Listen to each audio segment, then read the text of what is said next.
start. So keep the energy going, keep the applause going, and welcome on stage, Beckie Senior.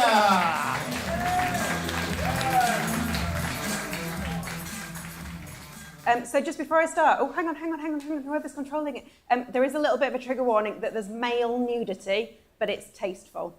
Everyone all right with that? Okay, we can start now. So Caitlin Moran has actually made quite a good comedy out of her upbringing, which is Made by Wolves, where she's talking about she's brought up in a council estate in Wolverhampton. I was brought up in a very nice estate in Barnsley by art teachers. So I've not got quite the same story, but I'm hoping I can make something of it. So I got dragged around a lot of places like this as a kid, which is endless corridors of art. And a lot of it is quite religious paintings, and I prefer modern art myself. And it's just line after line after line of beardy old men. So my dad used to try and spice it up for me by getting me to identify saints. So anyone know these two? Yeah, so you've got St. Christopher on the left with the baby Jesus like a Pokemon.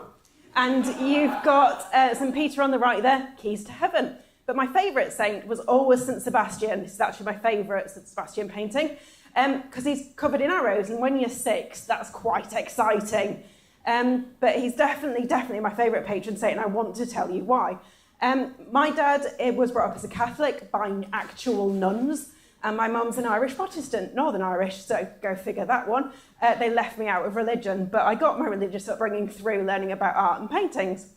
The reason that St. Sebastian is an awesome saint is this is what he is the patron saint of: soldiers, archers, ironically, plague victims, and athletes. And if they've all got your back, you're golden, win any fight.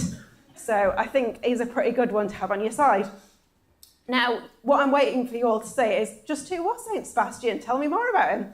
So he was a Christian martyr. He is actually the patron saint of a Christian death. So he is the epitome of it. He did quite well for himself.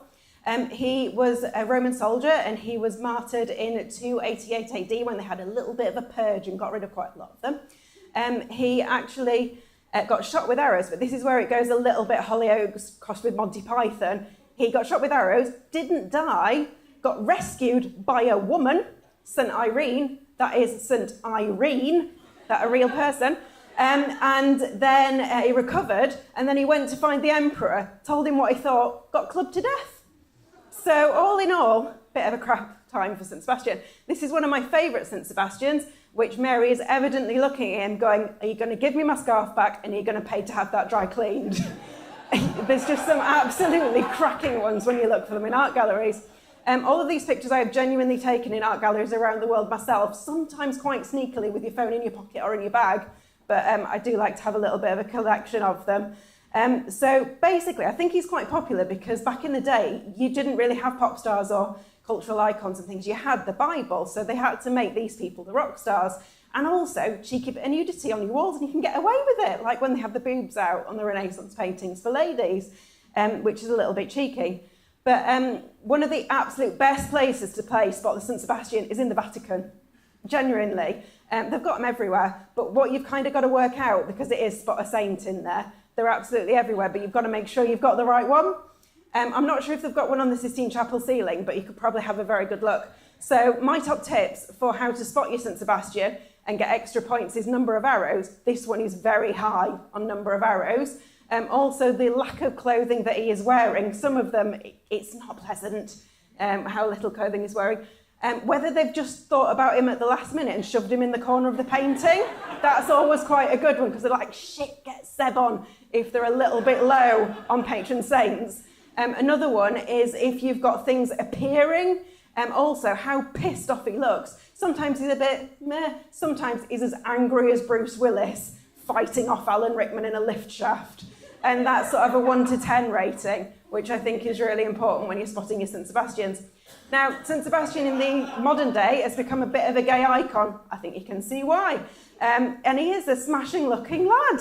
So you can see why he has a bit of a following.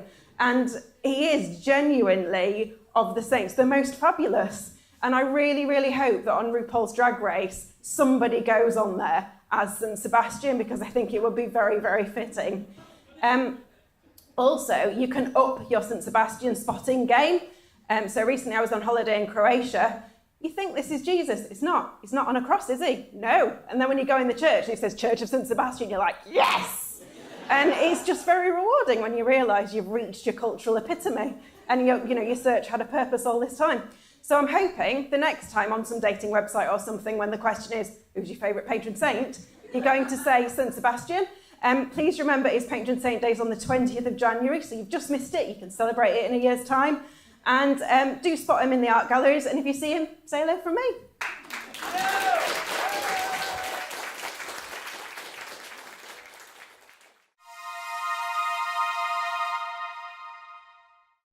Thanks for watching. If you enjoyed this video, you can see others on the Bettakultcha YouTube channel. Subscribe now and you'll be notified when new ones are uploaded.